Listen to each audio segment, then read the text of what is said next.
Brigadier Haris Nawaz साहब से बात करते हैं। हारिस नवाज साहब, लव केमिस्ट्री तो चल रही है आजकल पाकिस्तान और अमेरिका के हवाले से। 19% टैरिफ पे, शायद इतना क्योंकि हम 25 से 19% पे आए हैं। अगर ये 15 से 19% पे आए हैं, पहले 15 पे तजारत हो रही थी। अगर इसको 10 या 11 पे होते तो मैं ज़्यादा खुश होता। लेकिन जो फ्यूचर अमेरिका के इन्वेस्टमेंट के जो प्लान, जिसमें तेल के ज़खायर और फिर हम मुस्तकबिल में शायद इंडिया को भी बेच दें बकौल डोनाल्ड ट्रंप साहब, ये सब चीज़ें अपनी जगह पर सर। हकीकत अप्रोच क्या है सर? हम ईरान के साथ ये जो MOUs हैं इसको प्रैक्टिकली किस तरह कर सकते हैं सर? अभी 6 कंपनियों को अमेरिका ने चार्जशीट किया, बैन किया है, जो इंडिया की कंपनियाँ थी जो ईरान से तेल ले रही थी। तो क्या ये मुमकिन है कि हम पाकिस्तान बैलेंस रख पाएगा सर? ये बताएं। देखें सलमान, बात यह है कि पाकिस्तान के और ईरान के ताल्लुकात बहुत अच्छी बात है कि now we are very very close to Iran, और ये पाकिस्तान की ज़्यादा एफर्ट है। जब ईरान पे हमला हुआ तो सोचे बग़ैर, and I am sure they must have done lot of their homework, और खुल के सपोर्ट की और ईरान को इसके इजराइल के ख़िलाफ़ बात की कि जिस तरह खुल जारजियत की गई, उनके न्यूक्लियर साइट पर अटैक किया गया, उसकी बात की गई, और फिर इजराइल की बात की, फिर गाज़ा के अवाम पैलेस्टीन की सपोर्ट की गई हर लिहाज से। इवन आई से जब हमारे chief field marshal Asim Munir गए वाइट हाउस पे, वहाँ भी जाके आई एम श्योर कि must have briefed about the people of Iran के वो Iran is not like Iraq, Libya, Syria कि आप जाएंगे और बड़े मज़े से वहाँ पे इराक की तरह कब्ज़ा कर लेंगे और ऑयल फील्ड, गैस फील्ड पे कब्ज़ा हो जाएगा, और आप ला के रज़ा शाह पहलवी को के बेटे को बिठा देंगे और अपनी मर्जी की हुकूमत चलाएँगे। दैट वाज नॉट पॉसिबल, और ये उन्होंने ईरानी हुकूमत ने, अवाम ने साबित भी किया। लेकिन this is the time when we are having a good understanding with American president, American administration, so we must talk. I am sure कि अभी बात हुई भी होगी, शायद डिस्क्लोज नहीं की होगी, कि सबसे बड़ा इशू हमारा है कि हमारे पास गैस पाइपलाइन आई हुई है बलूचिस्तान में, हमने उसको एनर्जाइज करना है और पाकिस्तान में लेकर आनी है। Number 2, we must speak to the American कि जी हमें इनसे ऑयल चाहिए। अगर चाइना और इंडिया 50% रिबेट पे थ्रू आउट सेंक्शन में लेते रहे हैं, और अब अगर उनके थोड़ी सी ब्रेक थ्रू होता है, अमेरिका को ईरान का आपस में कोई बात हो जाती है, तो हमें अपना होमवर्क करके रखना चाहिए और इमीडिएटली हमें बजाय के कि हम दूसरे ममालिक से लें, रशिया से लें, मिडल ईस्ट से लें, वो शुड गेट ईरान से बलूचिस्तान के थ्रू लें। तो सर बिजली, और ये भी हमारे लिए बिजली बहुत हमारे ही एनर्जी बड़ी के तमाम होगी। जितने भी क्राइसिस हैं पाकिस्तान में, उन तमाम का वाहिद सोल्यूशन ईरान है। अगर देखा जाए तो 80,000 मेगावाट बिजली एक्स्ट्रा तो ईरान जनरेट कर रहा है। हम तो इन तमाम IPPs वगैरह से जान छूटती है तो वो हमारी। भी हमें मिल जाएगी ना। देखें वो फिर जब गैस मिलेगी तो आपको उससे कितना बेनिफिट हो जाएगा, जो आपको इतनी एक्सपेंसिव गैस हम कतर से इंपोर्ट कर रहे हैं, दूसरे मालिक से ले रहे हैं।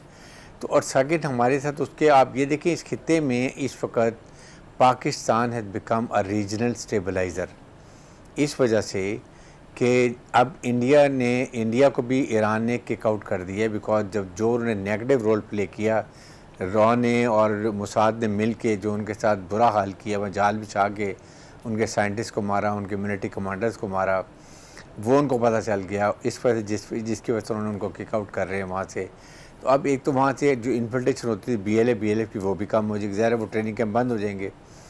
प्लस अब इस रीजन में Pakistan is become the main regional stabiliser. आप देखें, चाइना तो है ही, उसके बाद बांग्लादेश, ईरान, पाकिस्तान, चाइना और छोटे जितने ममालिक हैं, प्लस अभी आपके जनरल कुराला आए हुए थे, माइकल कुराला, और उसके साथ आपने देखा कि सेंट्रल एशियन रिपब्लिक के 4 जो गवर्नमेंट्स हैं, उनके चीफ ऑफ डिफेंस स्टाफ आए हुए थे, तो उन्होंने आपस में बड़ी डिटेल में डिस्कशन की हैं।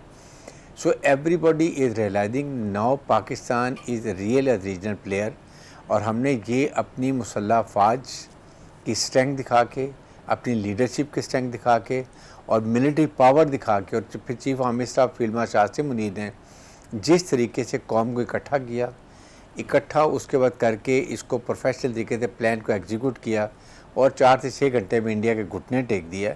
दिस अ बिग थिंग, और दुनिया इज रियलाइजिंग। अब देखिए हर जगह पर हमारे फील्ड मार्शल को बुला रहे हैं। मैं आई अंडरस्टैंड, और पब्लिक भी समझती है इन बातों को। मैं फिर बता रहा हूँ कि मुझे आपकी मौजूदगी में जानना है कि ऐसे मौके पर 6 इंडियन कंपनीज़ को ब्लैकलिस्ट किया है कि तुम ईरान से तेल ले रहे थे।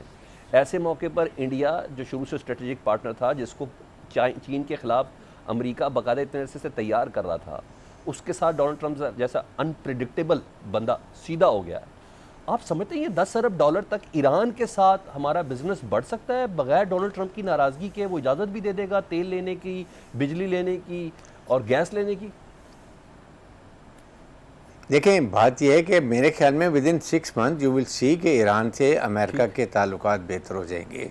ठीक। और हमारे प्राइम मिनिस्टर ने भी आज बात की है कि पीसफुल पर्पस के लिए it is the right of every country to have a nuclear capability, peaceful, ताकि आप ज़राअत के लिए, आप इलेक्ट्रिक जनरेशन के लिए यू कैन यूज़ इट, और under the proper coverage of international atomic energy commission के लिए क्यों नहीं ले सकते? अगर ये आपके मामला तय हो जाते हैं और उसके बाद कोई मसला नहीं होता, तो this can be resolve, because now Israel has realise कि जी अब तो न्यूक्लियर पावर नहीं है, ईरान जो एक पोटेंशियल था वो भी उन्होंने ख़त्म कर दिया। तो this is the time Iran has also to go a bit down, और आप अमेरिका मुज़ाकरात करें, come into the community of nation, अपने आप अपनी तरक्की करें। अब नाउ इज़ द टाइम कि दे हैव टू रियलाइज कि आप उनसे एक मुआहदा करें जो आपके अपने मुल्क के इंटरेस्ट में भी हो, और उससे फिर पाकिस्तान के इनके हमें अपना होमवर्क कर लेना चाहिए। ठीक है, टोटल होमवर्क करे ईरान और Pakistan, we should be sitting together the day this deal is signed, sanction lifted. यदि आप फोर्सी कर रहे हैं कि 6 महीने में अमेरिका और ईरान के रिलेशंस बेहतर होंगे, हम कर सकते हैं, हमें अपना होमवर्क अभी फिलहाल किया जा रहा है। ओके, मैं अंडरस्टैंड, बिल्कुल ये चीज़ समझ में है। लेकिन मुझे थोड़ा सा एक चीज़ और बताएं कि ना ईरानी सदर एक अकेले नहीं आए ना, पाकिस्तान के वज़राए दिफा की भी मुलाकात हुई है जी, उनकी आपस में जी, वो जनरल रैंक के हैं जी। क्या पाकिस्तान की दिफाई सलाहियतों को मजबूत करने में, ईरान की दिफाई सलाहियतों को मजबूत करने में ईरान की मदद कर सकता है? ये भी अगर हम इसको होमवर्क के ज़ुमरे के अंदर लें तो बेहतर है कि 6 महीने बाद देखेंगे? देखें, डेफिनेटली देखें, जब उनके डिफेंस मिनिस्टर की भी मुलाकात हुई है, हमारे डिफेंस मिनिस्टर से, फिर चीफ आर्मी साहब से मुलाकात हुई है, दे अब मस्ट हैव डिस्कस के रीजन में अब हमें कैसे अपने आप को स्ट्रॉन्ग करना है। यूसी एक जो हमारी सबकी गलत सोच थी कि we have to very strong in our own region. आप अपने हमसाये में पहले तलाश करते हैं, आपकी जब बाउंड्री चेंज नहीं होती हैं, and that is what where you have a Russia, you have a China, you have Pakistan, Iran, कुछ मिडल ईस्ट और Bangladesh, that is what we have to be sure. और साथ देखें, अब अमेरिकन से हमने ताल्लुकात अच्छे रखते हैं, इट्स सुपर पावर, और उस वक्त उनसे हमारे ताल्लुकात है, हमारा इनसे बहुत ज़्यादा ट्रेड भी है, हमें उनसे और अपने स्टूडेंट्स की एक्सेस वहाँ पर चाहिए, अच्छी तालीम उनको चाहिए। तो ये सारी चीज़ें डिप्लोमेसी में, you don't put all eggs in one basket, you have to exploit all possible